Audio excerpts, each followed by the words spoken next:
Hey everybody, it's G Marks and welcome back to another episode of the Paychex Thrive Week in Review podcast. This is where we take a few news items during the week and we talk a little bit about them and how they impact your small or mid-sized business. Before we do, just a reminder, if you'd like some tips or advice or help in running your business, if you'd like to get some prior links to editions of our Week in Review or our Thrive podcast, please sign up for our Paychex newsletter. Go to paychex.com/thrive. So, okay, let's go to the news for this week. The first news comes from the National Federation of Independent Small Businesses. They put out their monthly NFIB Small Business Optimism Survey. I actually follow it every month. I'm not big on sort of surveys of optimism or confidence that are around there because they can really be sort of discretionary. But, you know, the NFIB has been doing this for like something like 50 years.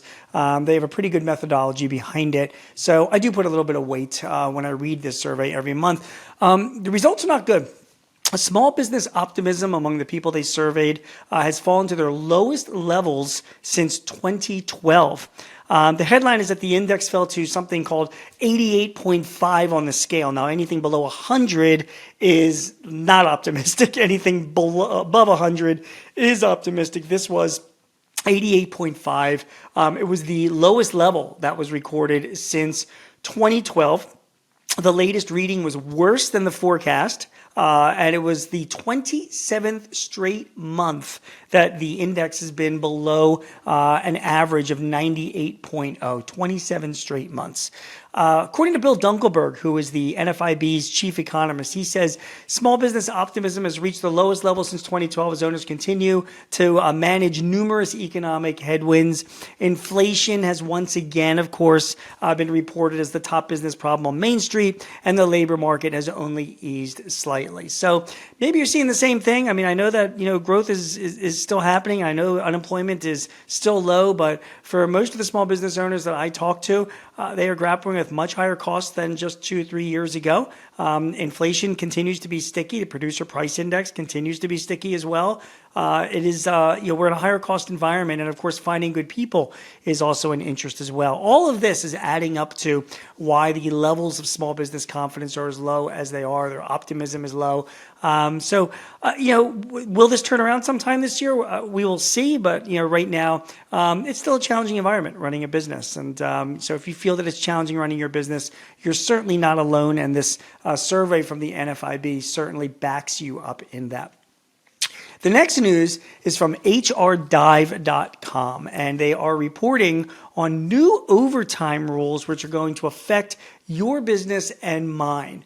There was a final overtime rules has now cleared the White House review. So let me tell you some details about this, okay?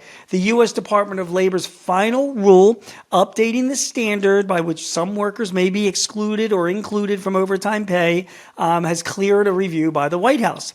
The details have not been made public, but the Department of Labor last year proposed to increase the minimum annual salary threshold that determines overtime pay eligibility from $35,568 a year to $55,068 a year.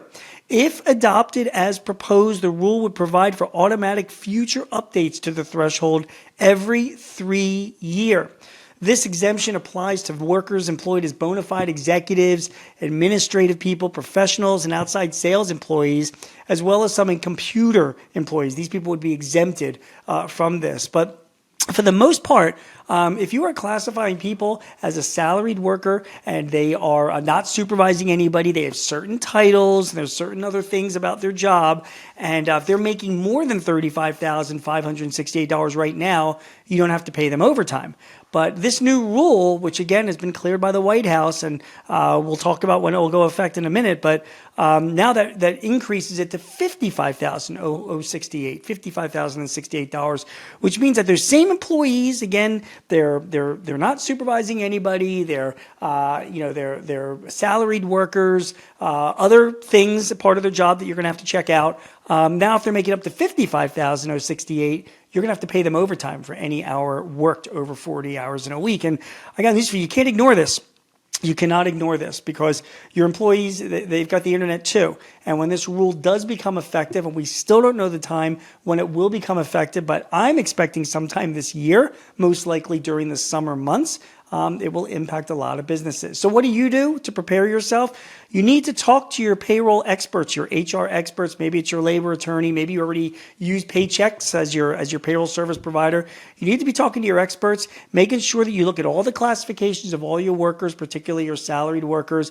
Make sure who qualifies under this new overtime rule that would be qualified for new overtime pay, and then you've got to figure out how you're going to pay for that.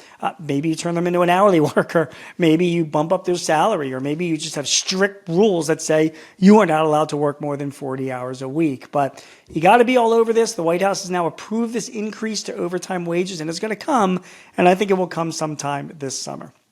Finally, a new study has found that women-owned businesses thrive in Western states. This is in honor of Women's History Month. The financial services firm Lendio, they released a study identifying the best states for women-owned small businesses. The top states were mainly concentrated in the West, with Washington and Colorado taking spots 1 and 2. Delaware and Maryland were the only two non-Western states that made the top 10. Now, what did they analyze, Lenio? They analyzed 7 metrics to determine the best states for women entrepreneurs, including things like a share of employer businesses owned by women, percentage of female-owned businesses that earn a revenue of $1 million or more, the percentage of patents filed by women in that state, and the growth in number of women-owned businesses. Data was collected from multiple sources, according to Lendio, that included the U.S. Census Bureau and the Bureau of Labor Statistics. By the way, the top 10 list also included Washington, Colorado, Delaware, Oregon, California, Utah, Maryland, Arizona, Hawaii, and Wyoming.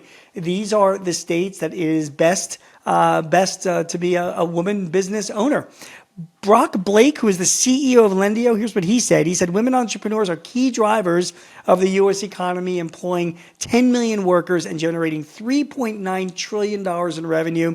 Blake, I know Brock, by the way, he's a good guy, said that the rapid growth of women-owned small businesses over the last few years is encouraging, but he says we know there is still work to do.